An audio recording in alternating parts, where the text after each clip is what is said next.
I am James Buchanan, the 15th President of the United States, and I'm here in Strasburg because I've been chased out of my home in Wheatland.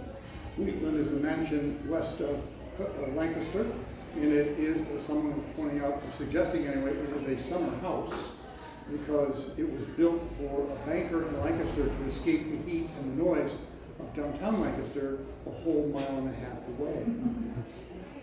But it is a summer house. The windows are huge. You can open them all up, and it's very airy. It's very pleasant, actually, except in the worst of July. But anyhow, I understand that there is some fighting down the line, and I do want to avoid that. I've already sent my niece, Harriet Lane, on to Philadelphia as a precaution, and if things get a little nasty here, I'll be headed that way myself. Now, I do know that the Confederates who are here are led by General Gordon of Georgia, and he is a strict disciplinarian, I've heard, and even going through York County to the west, just the other side of the Susquehanna River, he was very, very strict and refused to let any of his troops do anything but, of course, buy horses.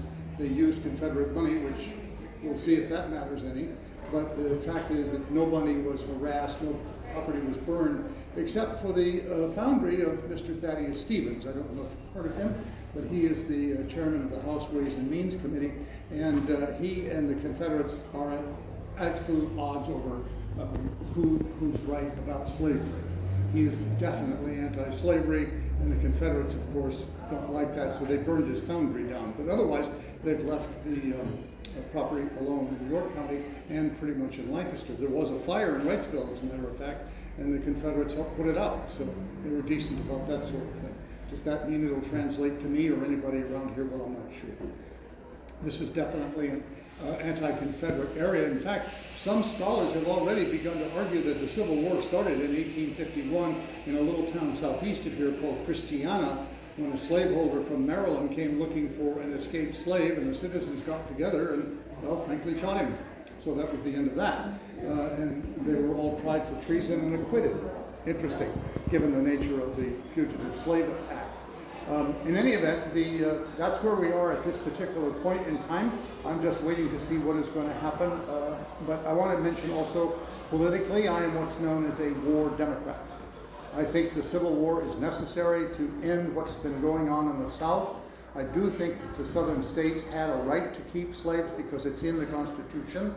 And unless that Constitution is changed or unless they gave up slavery themselves, then they were entitled to have it. There are many of my colleagues in the Democratic Party, particularly in New England, who disagree vehemently with that view, but they have no legal standing so far as I can tell. But the issue has been, what about the slaves in the territories? That was promoted by Stephen Douglas as an issue that should be a matter of local sovereignty. That is, they choose whether to have slaves in their territories or not. Now, you've probably heard of the unfortunate incidents in Kansas twice. Once while Mr. Pierce was during my administration. That was a very, very nasty piece of business. Confederate sympathizers from Missouri flooded into Kansas for fraudulent voting. However, the natives, the people, the free soilers of Kansas, made no particular effort to stop them, which I thought was troubling. And my governor there promised that he would be absolutely neutral, and then it turned out he wasn't. So that was a very messy situation. I wanted Kansas in to the Union, and whether slave or a free state didn't matter to me, because I wanted it in, get the issue done and over, and then they would resolve the slavery issue later. Well, my colleagues in the Congress disagreed with that. They voted down the pro-slave Constitution that was voted for in Lecompton, Kansas, and now subsequently a year later, roughly, Kansas was admitted as a free state, which I'm also fine with. Unfortunately, that got me into a great deal of trouble with many of my colleagues, and they were not happy with me one way or the other. And by the end, I managed to alienate both the North and the South.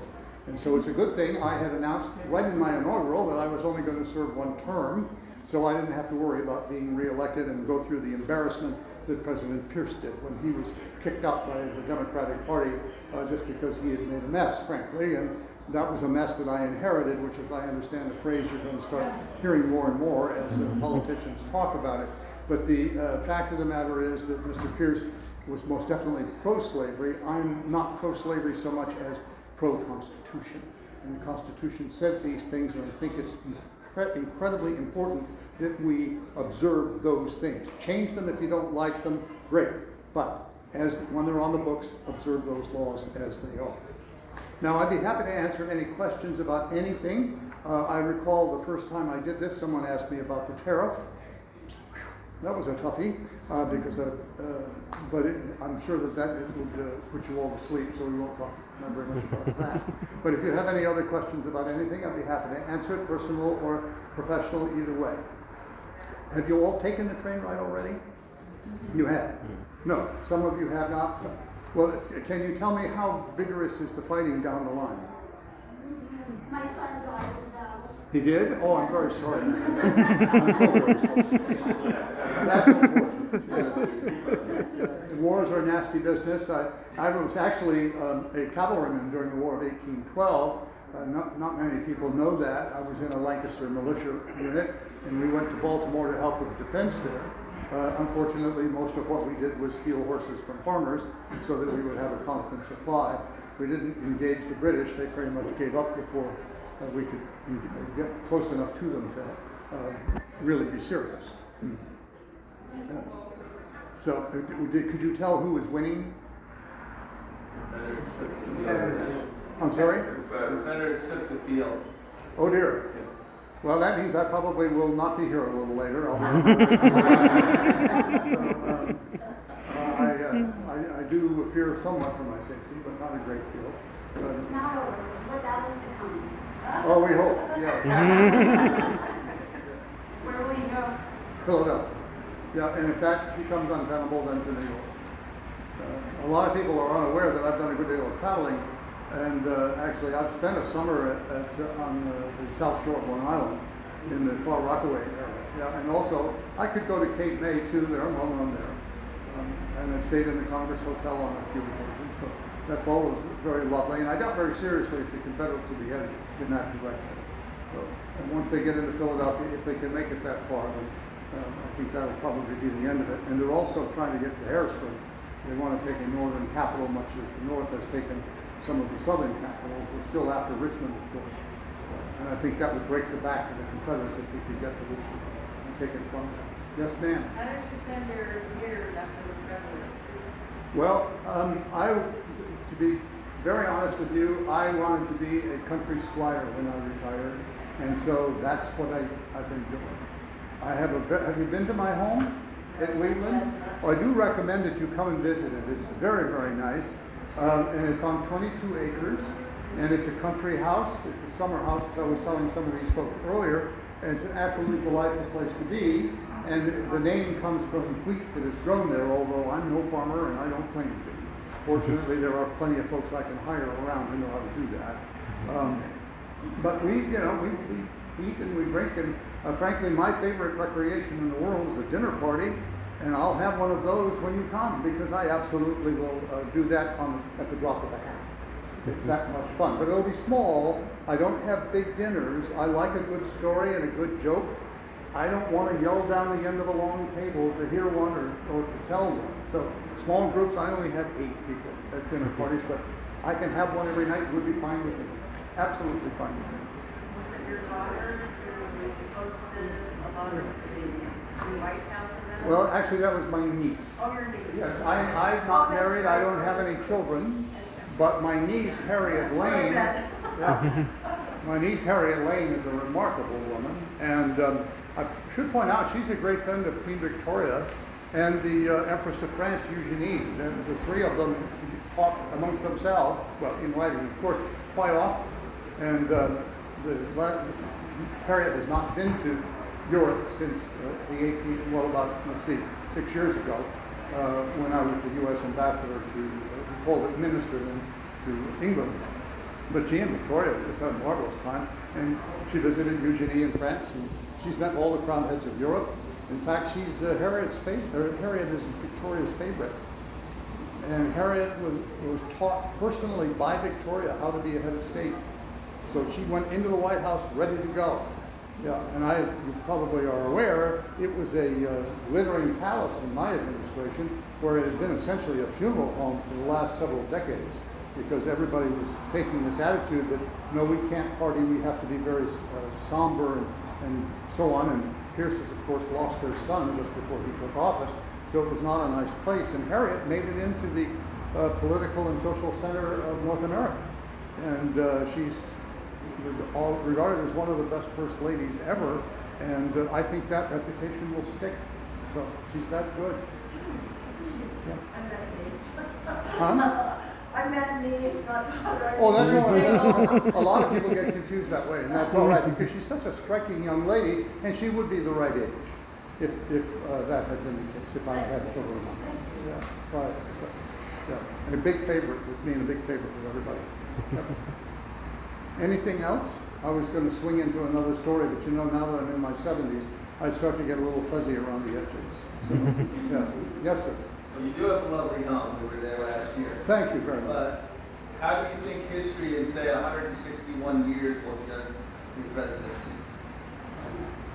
I think I will be judged according to the times and what was going on in the times, and the fact that I was very, very strict about being absolutely adhering to the Constitution.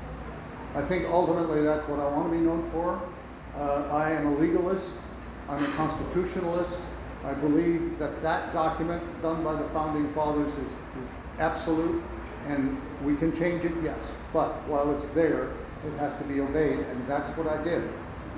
And I know I had political trouble with it, but I got very little sympathy from anybody about wanting to change anything just at that particular point in time, which, given the fact that we were so close to war, in retrospect, I can say now is not a surprise. But there was nothing in the Constitution permits any state to secede. Nothing in the Constitution allows the president to stop it. And that means there's a hole there. We need to fix that hole, but during the present hostilities, I don't think that's going to happen. We'll have to wait till after. And Mr. Lincoln, by the way, has taken a very different view than I do. He's taken the view that once you sign the document, you sign on to the terms of the Constitution, that's permanent, and you're not allowed to, as I understand the phrase is, take your ball and go home. You have to abide by what you agreed to begin with, and that's how he justifies the steps he's taken during his administration. Well, I have some problems with that. A lot of constitutional provisions disappeared briefly, like habeas corpus and things like that, and I don't think that's proper, but he'll prosecute the war, and I do support him about that. I've not said anything publicly about any problems I have with Mr. Lincoln's administration, and I won't until the war is over. But we are different, politically different. He's much more liberal-minded than I am, and that may be appropriate here. History will decide.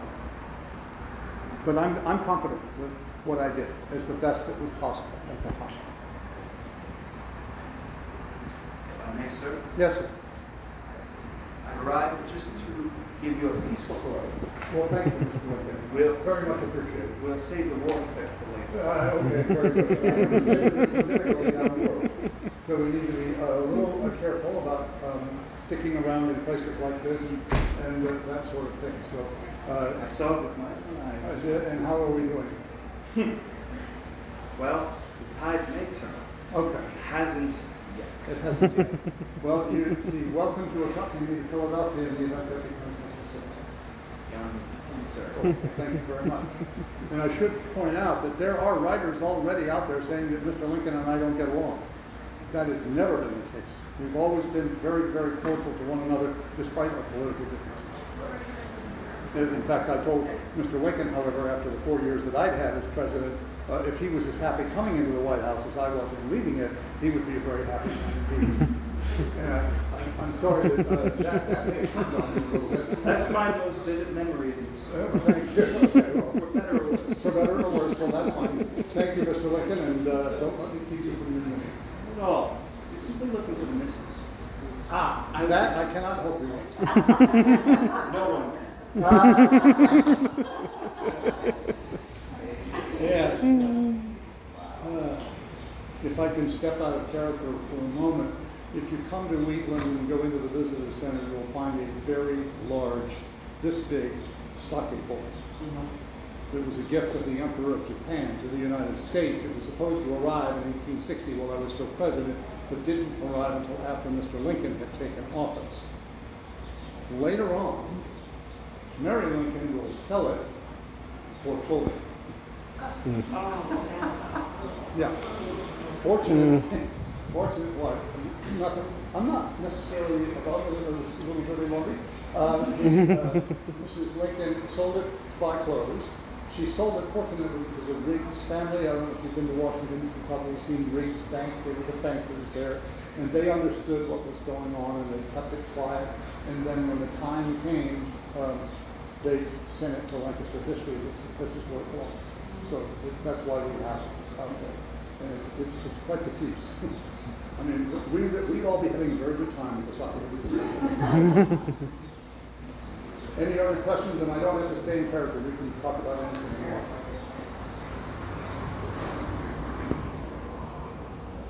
If not, that's all I have for you. And I wish you well. And if you've not taken your train ride, I'm sure you'll enjoy it.